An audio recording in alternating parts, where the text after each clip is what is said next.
Hey y'all, it's Jenni Moseley. And Dr. Ryan Reeves. And we are here live with the Elevate Effect. It's time to take the dental field to a whole nother level. Fly with me, folks. Let's get real and let's get uncomfortable. Well, hello. Good morning, y'all. Here's Jenni Moseley and Ryan. Welcome back. Welcome. Today, we kind of want to do something a little unique. I'd like to talk about paradigms, dental paradigms, and how to create a shift within the field of dentistry to get you to the next level. I don't know how people feel about that, but join in, give us comments, whatever, because I feel like a lot of us get stuck in the paradigm of what dentistry teaches us at school. And so we try to push the envelope constantly to create shifts to grow. And so I'd love to talk about that today. Welcome. So school also being, there's a lot of gurus out there that espouse a certain way to answer the phone, a certain way to schedule, which is its own paradigm. I think there's a ton, I looked up, well, we all know what a paradigm is. Hopefully we don't have to give the definition. It's, basically just the habits you create that become your sole belief in something, right? So when, the biggest paradigm shift in dentistry was about 30 years ago, they claim, when they added the whole aesthetic implant type dentistry. And so it kind of changed the way that people started to see dentistry, and it added a whole different level. And what was interesting about anything that you look up with change of dentistry is it's always about dentistry. It's never about how to do more, how to have a system to do more, how to answer the phone to do more. It's always just about the doing. And so I thought this would be a really, really great thing to do together, because we work with so many teams, beyond exceptional dentistry being one. And I think sometimes the hard part for what we try to help incorporate is the shift of what we already think we know. It's that newness of a new system or a new way, the fear, all those things that come into our head. So would love to walk through this with you, because I guarantee there's plenty of you out there that have, for you, Reeves alone, walking into our building from your old practice, there had to have been a lot of differences. And, what for you were some of those changes and norms of dentistry that you got just from coming here? Well, the morning meetings were completely different. In what way? Well, and this is the way even our meetings would tend to digress to reading the schedule. And that's something that you constantly have to fight, because it seems like that's what you're supposed to do, but it's definitely the wrong focus. So that was a big one. Yeah, I think that because we're in dentistry, we just want to talk about dentistry. And it's, to me, interesting. So I kind of did, some learning before we had this podcast today, so I could kind of help you guys out there in having somewhat of an application to maybe do an exercise to work through yourself to create a paradigm shift. Because you know what happens after that shift? Greatness comes. And so we tend to get close, and then something happens, we get scared, we stop, and we go backwards. So there's specific steps that you can take to actually create a shift. And so we'd like to walk through that with you today. And I think Ryan always is a great person that can speak for both sides, because he's been on both sides. And so the first step to creating that shift is to identify one negative paradigm that you have in your current situation.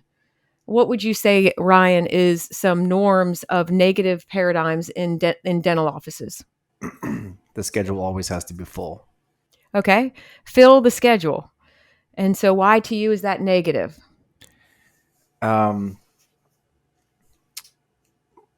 Because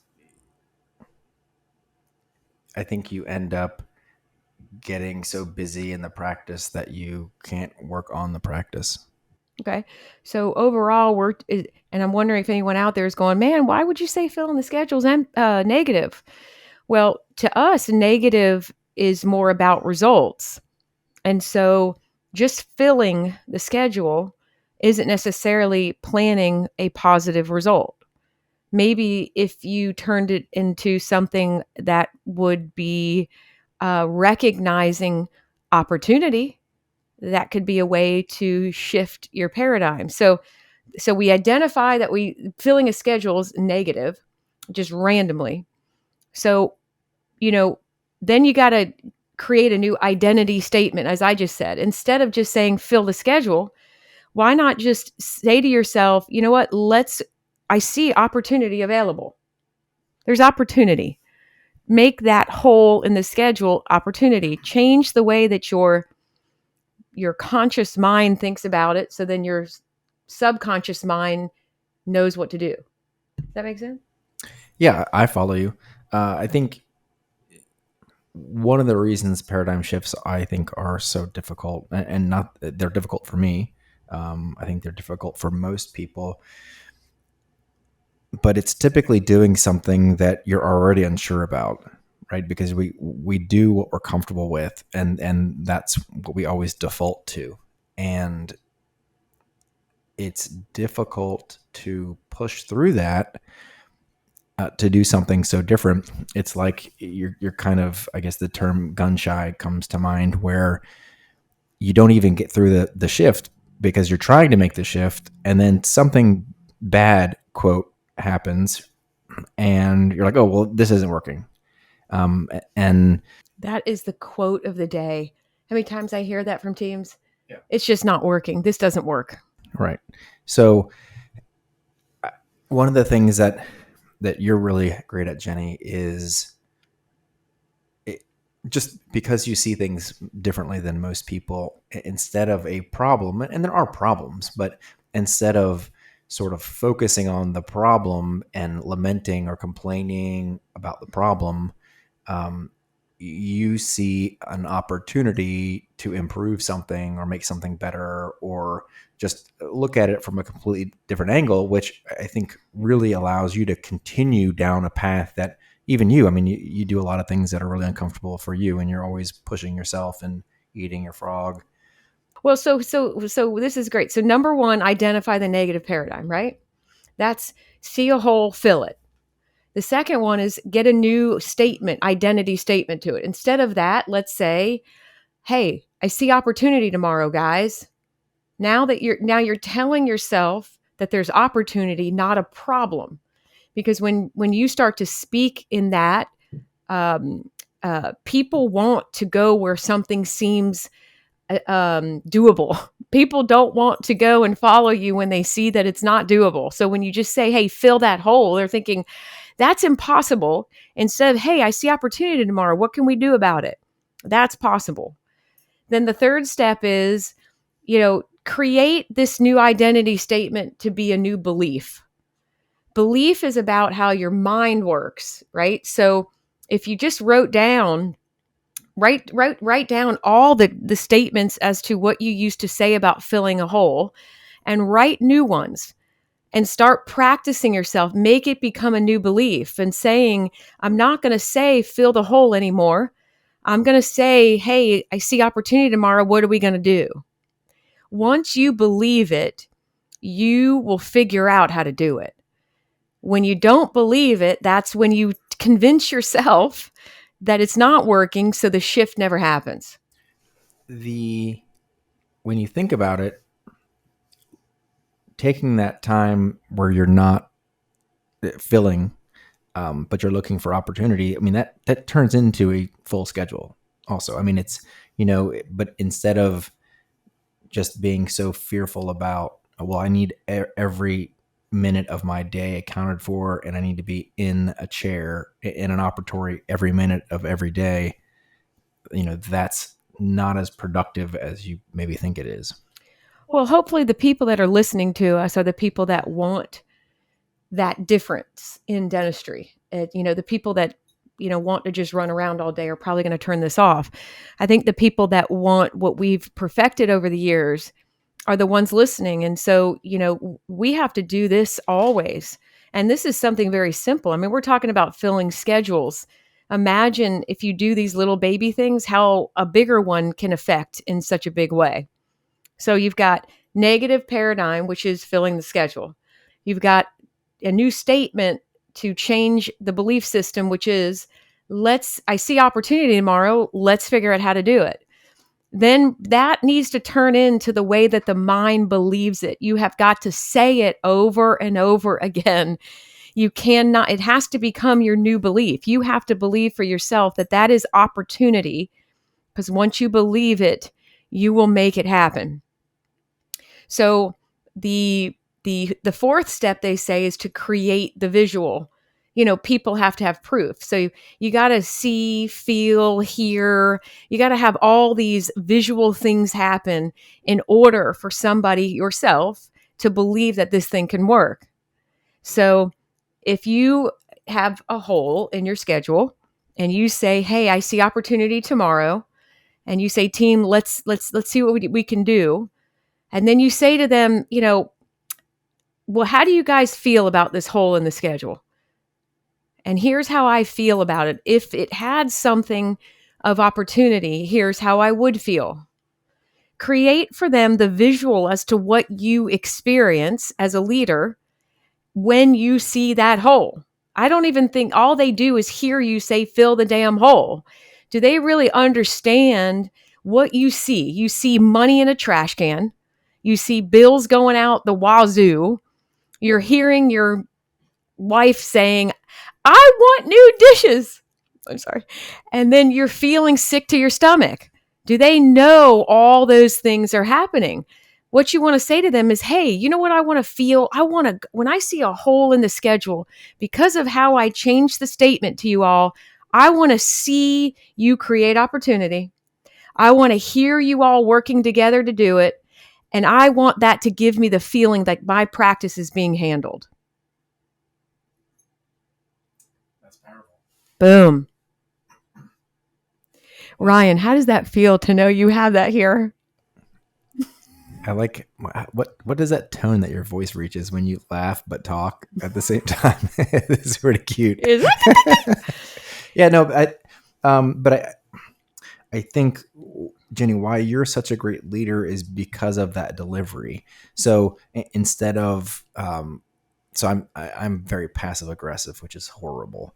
So an example of that is just fuming about all these wasted opportunity. Because if you don't give the team direction, and Jenni is exceptional at this, then they're not going to, their hole is just time to sharpen instruments or time to just, I don't know, restock rooms or time to things that need to be done, but they're not creating opportunity. And so I think that being the focus is just, is great. But that direction needs to be given, because otherwise we just default, okay, we got time, so you just do busy work, right? Instead of actually being opportunistic. Yeah, I mean, all of this stuff takes incredibly a heavy amount of effort to just literally, I'm staring at my notes saying, "Man, no wonder I'm old and tired." But your brain has got to, if your team's got to think through steps, you do too. And if you want them to think different, you have to actually create the shift first. And so if you walk through all these steps, so number one, identify the negative paradigm. We said filling holes, right? Number two, make a new identity statement. So we change the hole to opportunity. We change the unconscious beliefs by consciously reminding ourselves of something else. That creates new beliefs. So now your mind is going to start to believe it because you keep saying it over and over again to yourself. So I'm not going to say holes anymore. I'm going to say opportunity. Once you believe it, you now create the visual. You've got to create for yourself what happens in that new belief, in your promised land, what do you see there? What do you feel there? What do you hear there? If it's money, if it's time off, whatever those things are, make whoever you want to actually shift with you, make them see that they can gain those things at this in this visual. You're also taking a negative and making it a positive, a positive action. Well, I guess filling a hole, I guess you could think of that as a positive action, but Well, deep down, the hole gets filled. right. But like Ryan said earlier, your negative, the negative paradigm in dentistry to fill the hole, as you just heard him, it makes people actually see, hear, and feel very small, because the hole is typically small. So now they're seeing, hearing, and feeling very small, and they're going, what am I going to get out of it? Nothing. He's just going to get bills paid. He's going to have to pay for that car that he just bought his wife and all this other housework. And it just brings up a bunch of negativity. If you tell them, hey, I see opportunity tomorrow, and I want to start speaking in this language so you guys can actually really believe it. And I want to tell you, if you create opportunity tomorrow, every single one of you gets $5. Or at the end of you creating opportunity, if you guys just do that continually at the end of this month, blah, create for them what they're going to see, hear, and feel once that new belief is in action. And I've been working with a lot of you guys. You guys, this is a problem for many just alone, but the creating the visual, because your fear is what they see, hear, and feel. They do not see the beauty at the end because you're scared, your fear. So they have fear. You've got to create this as a belief, and you have to create the visual for them to understand it. So the fifth step then is you have to actually constantly repeat this to yourself and to the team. We can. We've got this. We don't use can'ts. We don't use won'ts, shouldn'ts, can't. It's we can, we got this. We're a team. There has to be constant affirmation. Like, you could do this losing weight. You could finally, how many people say I'm going to start my diet on Monday? Because you just started today, right? Well, it's because the date and the day of it isn't the problem. Your paradigm is to do that, is to constantly say, I'm going to start this. And what's the point of a diet, right? But that's a whole other topic. I'm not going to go on a squirrel.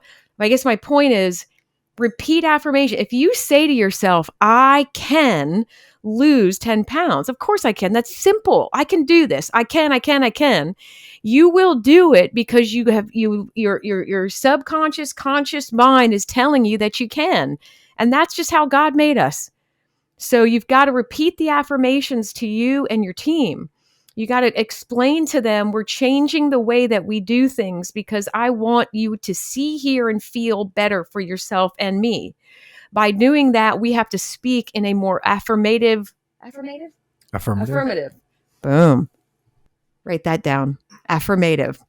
That tastes disgusting. You have to actually repeat it. So, I think Ryan and I do this and we don't even know it because, when he's negative, I'm not. When I'm negative, he's not. And so, remind each other, because I'll be honest, the more you say, we decided a couple weeks ago, we've had some negativity in our lives and we constantly try to do shifts all the time. And this one negative just won't leave. So what do? It's like, you know what? We can't change that. Let's work on what we can. Because we've tried different words. We tried this. So we've changed, again, a whole nother change and a whole nother shift. Because if that's something is just not going to change for themselves, then we can't really change for them. So these are things that the whole team's got to work on together. All right, guys. Well, lots of information we went over. That was the end of part 1. Stay tuned. We got a whole nother section of part 2 coming next week.